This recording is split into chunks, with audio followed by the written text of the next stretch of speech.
I read The Age of Innocence by Edith Warton. This is the first time that I've read this classic book. I think it won the Pulitzer Prize, and it was the first time that it was awarded to a woman. And the book came out in the 1920s, but it's set in the 1870s. And it's basically kind of high society love triangle. I had a little bit of a hard time with the beginning of the book, keeping everybody straight and who was who. I've read other of Wharton's books, and all of them have a somewhat distant narration style. That is to say that we're not deeply in the head of any of the characters. And so you really have to pay attention, or I really have to pay attention to who exactly, is doing what and with whom, because she employs a lot of irony, especially in this book, more than some of the other books of hers that I've read. And so by irony, what I mean is that the characters will be saying things to each other, but there is something underneath the surface that's not being said very often, very, very often, especially with the kind of portrayal of New York high society that she's giving us in this book. And so there's a lot of people being polite, kind of following the rules of propriety, but at the same time putting pressure on someone or humiliating someone or making fun of them, but they're not doing it, in an exposed, obvious way. And so you just have to really be paying attention, like I said. And that was difficult for me in the beginning of the book because I'm dumb. And so I'll just have to come back to the book again sometime now that I have a better sense of what's going on. The main character in the book is a guy named Newland Archer, who is a lawyer. He lives in New York City. His entire life seems pre-planned, he had an idyllic childhood. He's never had any hardships as far as money goes. Everybody that he knows is rich. He's going to be rich. And the only real questions in his life have to do with which woman is he going to marry. And in the meantime, he's having, love affairs with different women, one of them a married woman early on in the book. But this isn't going to affect his chances at landing a good marriage. It's all just boys will be boys kind of stuff. And it's not going to mess up his job. Everybody kind of is part of different families, and these families are all tightly knit in the New York high society and all kind of take care of each other and take care of their own. So this is the Gilded Age. This is the most upstanding high society East Coast version of that. You have the more rapacious kind of capitalist Gilded Age guys out west and in the Midwest who are poisoning people with their gross factories or exploiting miners to get gold and stuff like that in the mountains out west. But here in New York, everything is very genteel, and all of the exploitation is behind closed doors of their servants and their people who rent from them and blah, blah, blah. The book doesn't really care too much about class. It's really worried about this tension, like I said, between propriety and people's normal human emotions. That's what it seems like to me. And so Newland is all set up to marry a very reputable, beautiful young lady who's everything about her is high society New York ideal. She's going to make a great mother, a great wife. She's tapped into all of it. She's going to, run fundraisers and host balls and all of this stuff. And her name is May Welland. And they get along pretty well. He's interested in her, especially because she just seems such a good fit. It just all makes sense. It all is the way that he was raised, and everything is great. And then along comes this other woman who is a cousin of May's, I think. Her name is Ellen Olenska, although that is like her married name. Olenska is her married name. And she is a countess from Europe. And she kind of like comes crashing back into New York society because she has left her husband in New York, who is a count, and decided that she doesn't want to be married to him anymore. And this is, of course, all kinds of scandalous and is not allowed. And the law is like not on her side. But she doesn't care because she places her happiness over propriety. And so this is the big kind of conflict in the book, because this is very interesting to Newland, and Ellen is like very striking to him and exotic and attractive. And there's this woman who's breaking all the rules, and he's like, whoa, I didn't know that people could break rules. It awakens something in him where he starts to think like, what if things were different? What if I didn't have to follow all these rules of high society? What if we didn't have the same conversations over and over again, go to the same parties over and over again? And my life wasn't on kind of railroad tracks. And instead there was, adventure, spontaneity, and maybe even real passionate love, which seems to start to smolder between him and Ellen. And so there's, a love triangle here where Newland needs to make a choice between proper May, the propriety, and the exciting, rule-breaking Ellen. And there's also something here, I think, kind of symbolically, where May is from New York. She's in New York. She's kind of the paradigm of New York society. She really has that thing down where what I was talking about, where there's that kind of irony to her style of communication. She says everything like perfectly. She has all of the appearance of being innocent, like the name of the book, The Age of Innocence. This is what May is. She appears to be an innocent woman, just like saying the thing that she's supposed to say, but actually she is kind of like moves Newland around by saying the right thing. She's like reminding him where the guardrails are in society, what he should be doing, as opposed to like what he wants to do. And so in my mind, she kind of like represents America, New York, that version of high society. And then here is Ellen, and she is the old world, something outside of New York, something that isn't trying to justify itself. There's an anxiety to the New York society that they are all descended from these merchants who struck it big in the formation of America. And then they became very conservative in the sense of like not taking risks and protecting that wealth, and not, kind of striking out in the ways that their merchant ancestors did by creating their fortune. They just want to like maintain their fortune, maintain their standard of living and their connections to other rich people in the area. And so there's like I said, there's an anxiety about losing that money because it's the only thing that makes their life legitimate and possible. Whereas, in Europe, you have these titles like count, countess, dukes, on and on.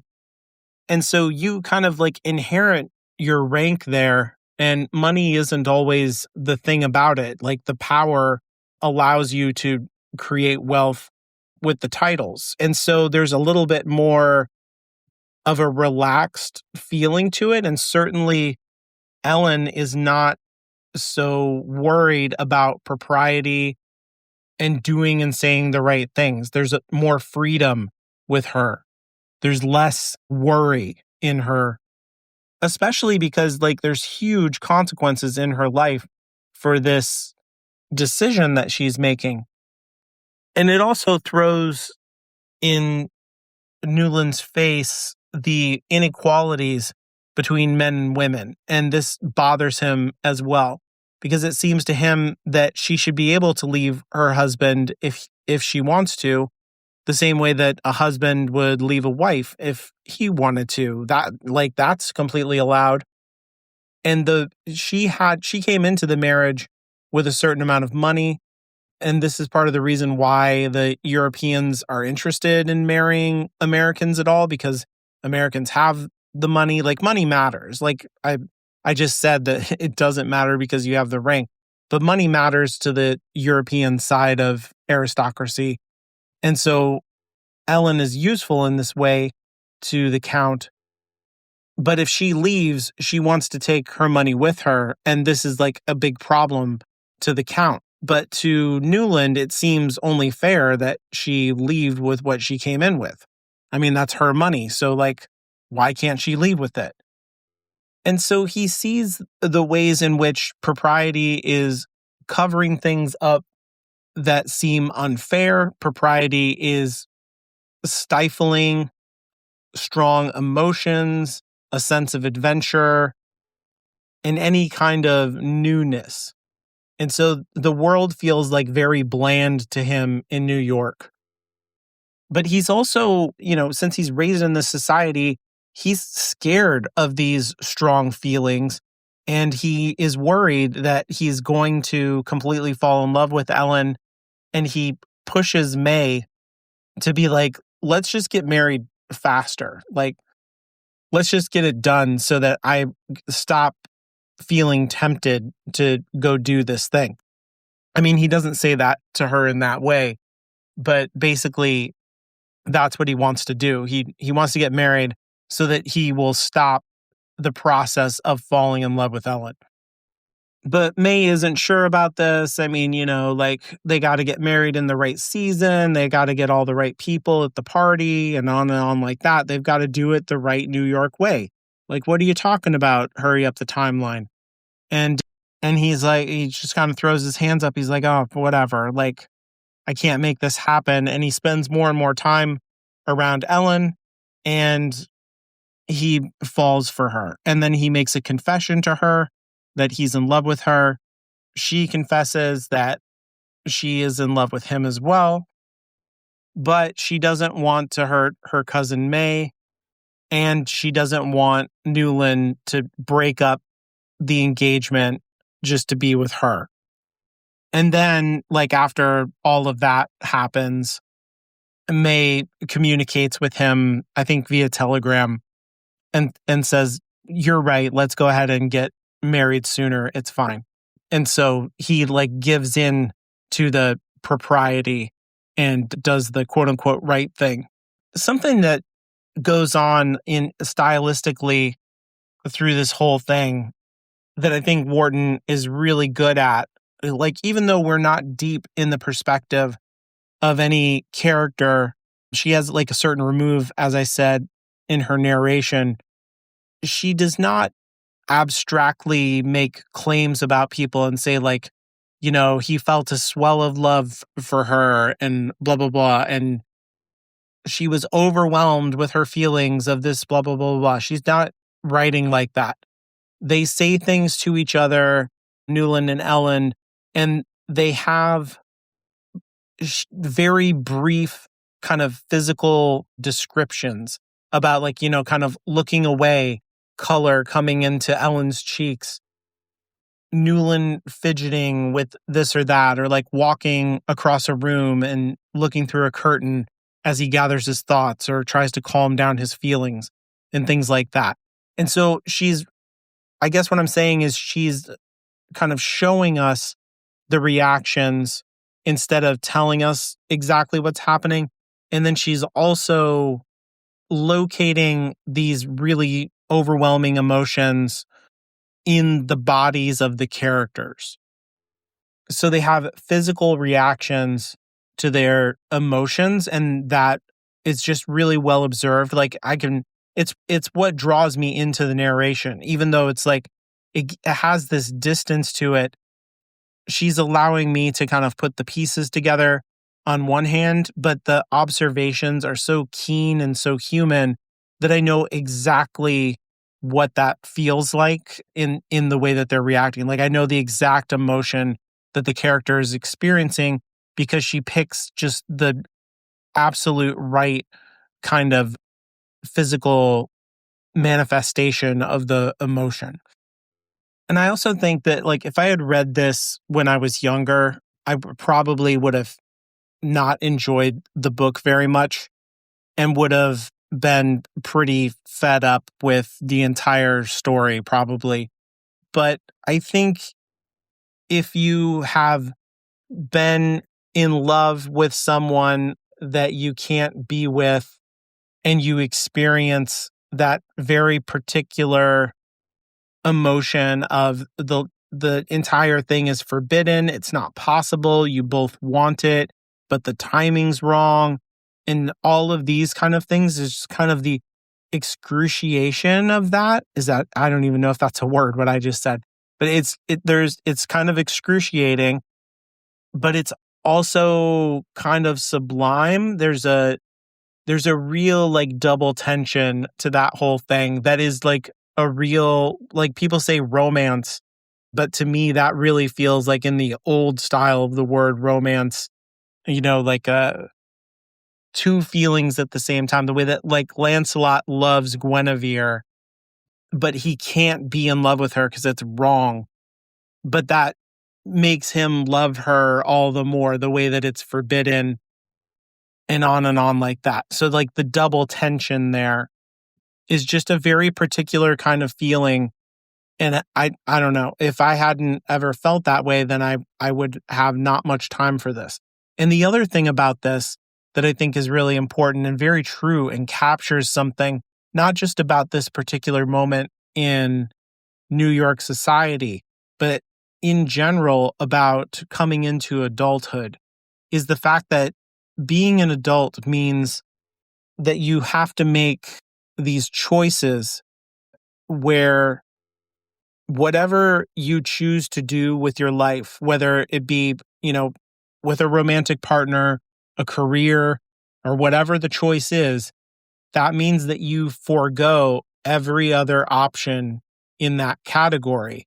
And that's it. And so like every choice in your life, that no matter how much you gain, you lose every alternative to the choice that you did make. And so there's always this sense of sacrifice and loss to adult life, I think, because when you're a child, like maybe you have an awareness of this, but I don't think that I did so much. You just kind of make choices and you're blithe or you're innocent to the fact that the things could have been a different way.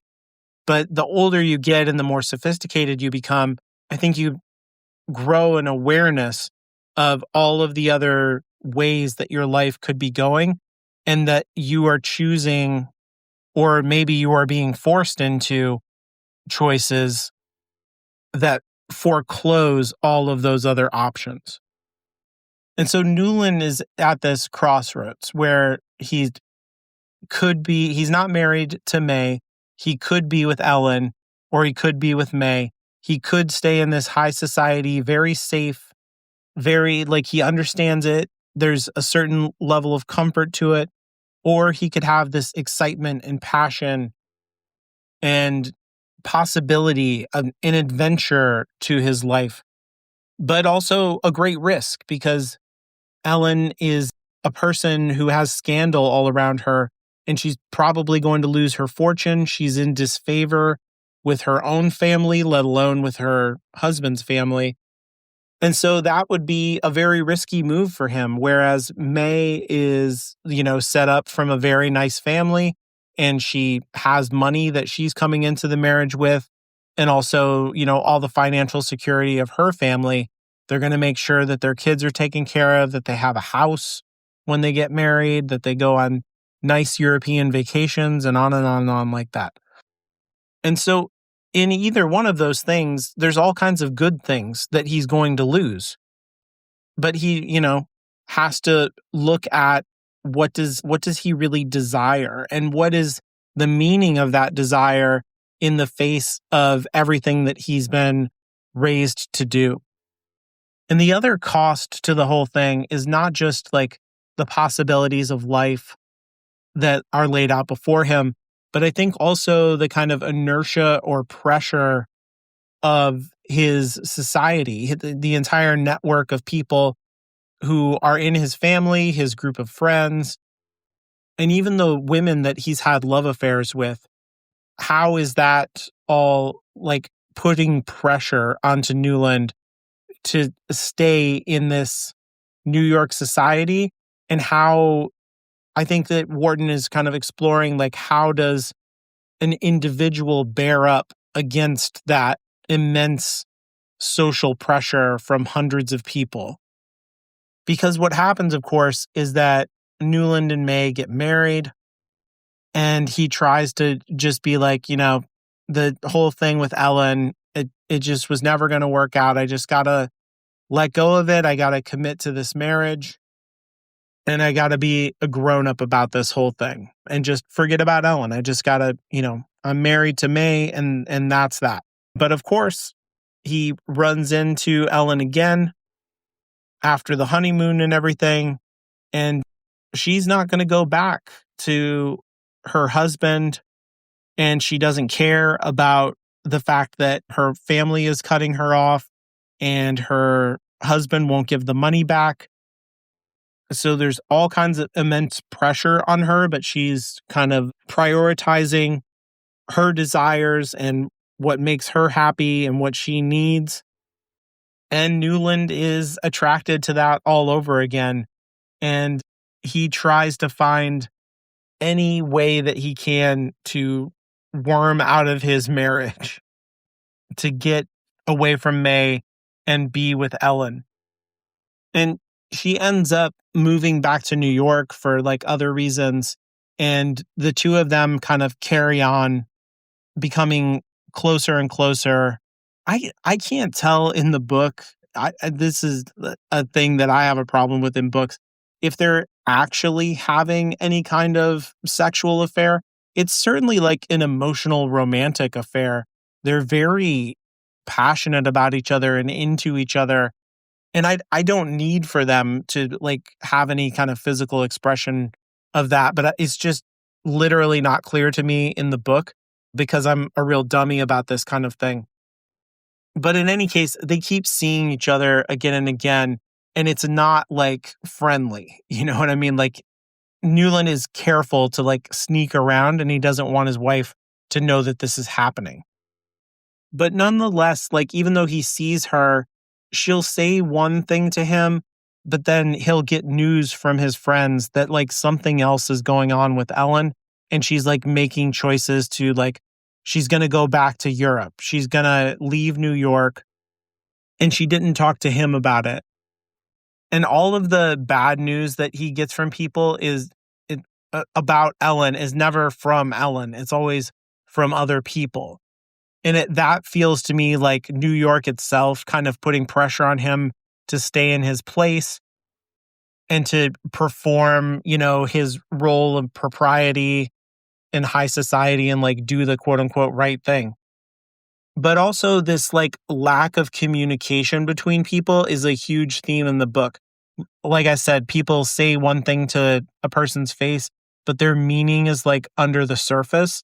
And I think because Ellen cares so much for Newland, she doesn't want to upset and depress him or like cause him to kind of passionately freak out by saying like, you know what, I changed my mind. I really feel like I should go back to Europe. New York is not the place for me. This is a bad idea. I'm breaking up your marriage. I feel bad about it. And then have him freak out and be like, no, we must leave tonight on a ship together. And she might break down and give in. And so I think she's trying to like protect herself from feeling like maybe she's a homewrecker or something like that. But like I said, we don't get deep insight into like what are they thinking? What exactly are they feeling? You just have to kind of take clues from all of the emotional and physical reactions that Warton describes. At the same time, it's May is doing the same thing with Newland as well, that she's not like directly communicating with him.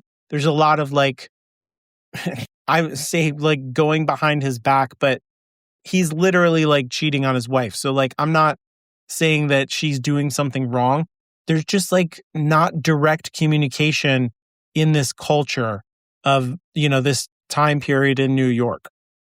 And I think especially the way that women deal with men, there's a lot of care given to manage the emotions and reactions of the men. And there's a lot of like managing men by women in this book.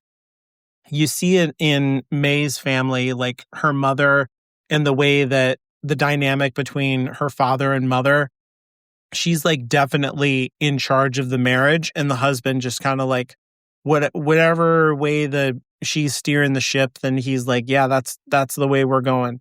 And it's just kind of like his role in the marriage to have a job and bring money home, and she kind of like runs everything else. And so I think May is kind of trying to do the same thing, that, Newland is married to her. She understands that it's her job to make this marriage successful. And so she's working behind the scenes to cause that to happen, because she is one of the primary forces that is getting Ellen out of New York and off of the American continent and back to Europe. And behind the scenes, she's telling Ellen, hey, I just wanted you to know the really good news that I'm pregnant with me and Newland's baby. This is our first child. Isn't that so exciting? And this causes Ellen to be like, oh no, like now I really have to get out from the middle of this situation. Like I can't break up a marriage that has children in it. Like what kind of person am I? That's the way that I read her anyway. And she's like, I'm just going to go back to Europe and let everything be what it is, because she cares about both May and Newland. She wants them to be happy. She cares about them in a genuine way. It's just all very confusing, these feelings, like they intrude on the propriety of the entire situation. Things are not set up for the actual human emotions that people have. So she's just trying to do her best. She's also trying to follow propriety, I guess is what I'm saying, despite her feelings. And Newland doesn't know any of this stuff is happening. And he's making plans that like, okay, whenever she leaves to go to Europe, I'm going to also leave to go to Europe. I'm going to go on like an adventure or like some kind of vacation where it's just me or maybe me and the boys. And then secretly, I'm going to like run off and get Ellen and divorce my wife, and we'll be living in Europe happily ever after, and things are going to be great. And so May throws a going away party for Ellen, kind of celebrating the time that she has spent back in New York, but saying like goodbye, and we're super glad that you're leaving because you're messing up my whole marriage and my life. And so the party happens, and the whole time Newland is like pretty calm, because he's like, okay, whenever this party's over, boom, I'm out to Europe, dumping my wife, the end. And then after the party's over, this is when May reveals to him that like, hey, I'm pregnant. We're going to have a family. And if you're going to go to Europe, then you're going to have to take me with you, because, you have to be a father to the baby, and we all need to be together. But also, we probably shouldn't travel because that's hard on a pregnant woman, and we ought to just stay here in New York where it's comfortable and safe and raise our family. And Newland just kind of like collapses under this news. He loses all of his plans to run away. He gives up the affair and commits to May and to raising the child. And so then there's like kind of a time skip, or really that's like kind of the end of the story. And then there's like an epilogue, because emotionally it is the climax, because there's this love triangle and this choice that he needs to make.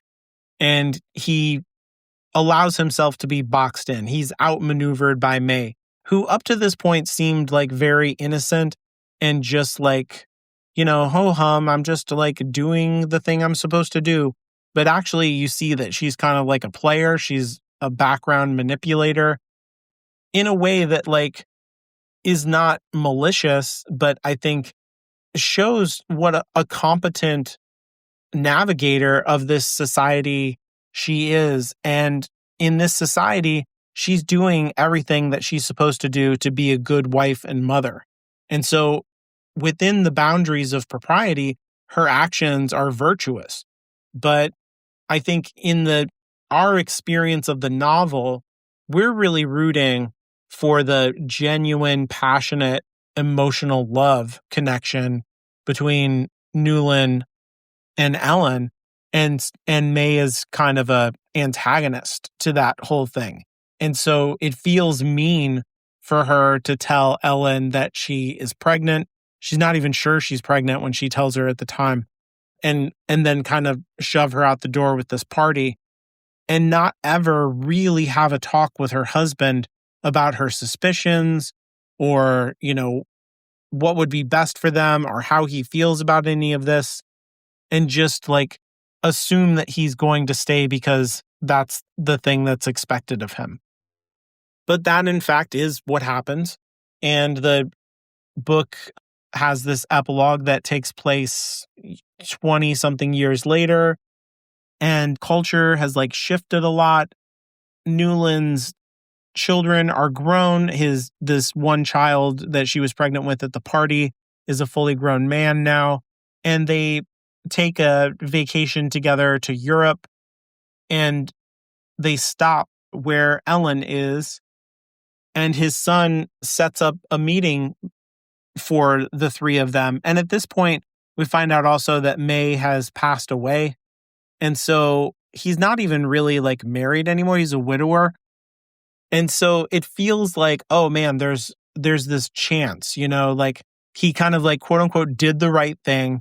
He stayed, raised the family, stayed faithful to his wife as far as we know, and like gave up the love affair, the passionate love affair to do the right thing. He made the sacrifice. And so now she's gone, passed away. That's sad, but Ellen's still here, and they could have something, at this later part of their life, and maybe it's a possibility. And he has a very strong emotional reaction to finding out that this meeting has been set up, and he's filled with doubt, but also longing. There's that double bind kind of feeling again for him. And so all of that old passion still exists for him. He never stopped thinking about her.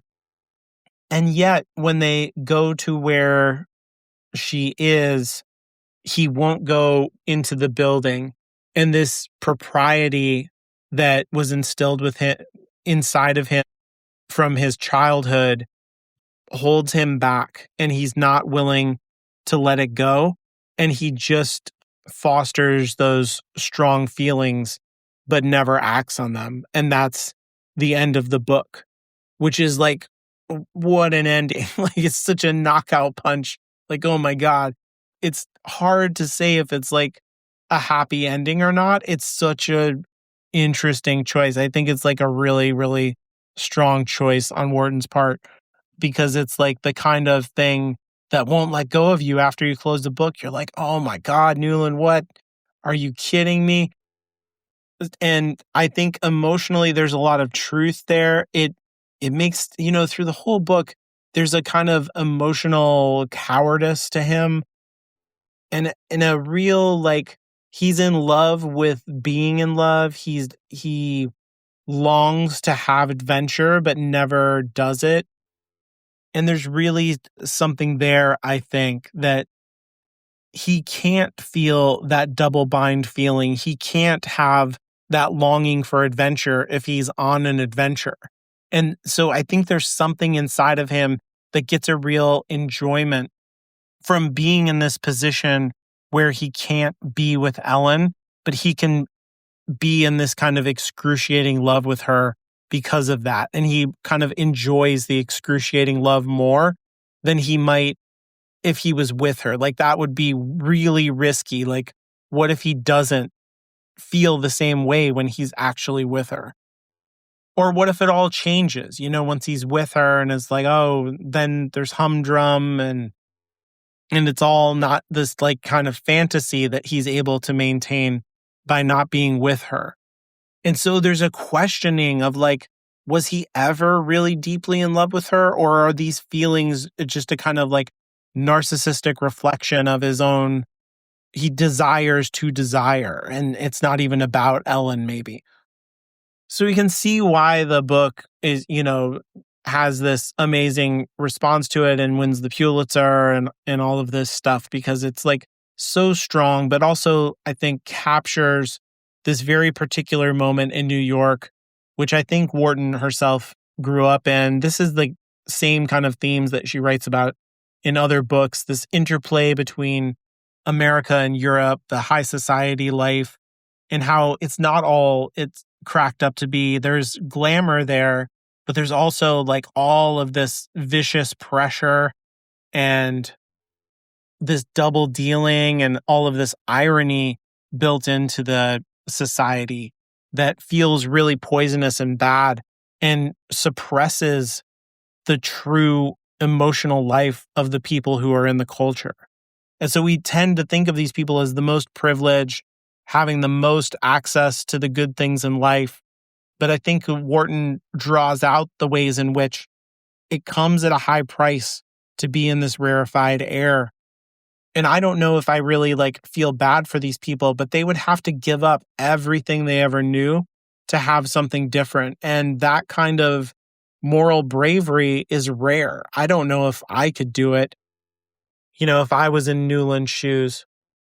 And it's an emotionally risky thing, like not only would he lose all of his standing in society, but he could have his heart broken on top of it. And then, what would he have to show for it all? And so I think there's also something there like accidentally about class as well, that because he has so much to lose in terms of wealth and society and standing and his social importance and on like that, that makes him, it holds back his emotional development in ways that he doesn't have the opportunity to cultivate any real courage because he has so much to lose.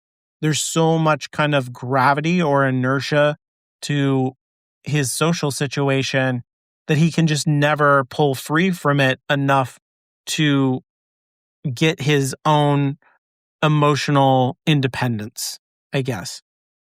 And so I guess I could imagine, a more working class version of this where there's a love triangle and then the guy just, makes the more courageous choice, the more adventurous choice, because his working class skills are going to be able to be used anywhere.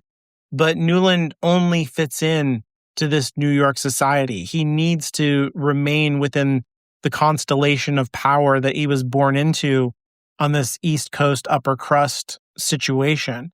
He could be a lawyer somewhere else, but he could never have the kind of privilege and social access that he has in New York because he's a part of the family that he's a part of, and he's married to May, and his kids are marrying into these other families and on like that. And so Warton, I guess what I'm saying is like she has larger themes throughout her work about how being rich is not all it's cracked up to be. And there's a sacrifice even to that. And that is part of, adult society as well. That even whether you're rich or you're poor, you give up either being rich or poor, I guess, which sounds crazy. But I think that she really touches on something real there that's fascinating and that creates a very subtle tension that she's able to draw really big drama out of, which is not easy to do. That's really, really impressive.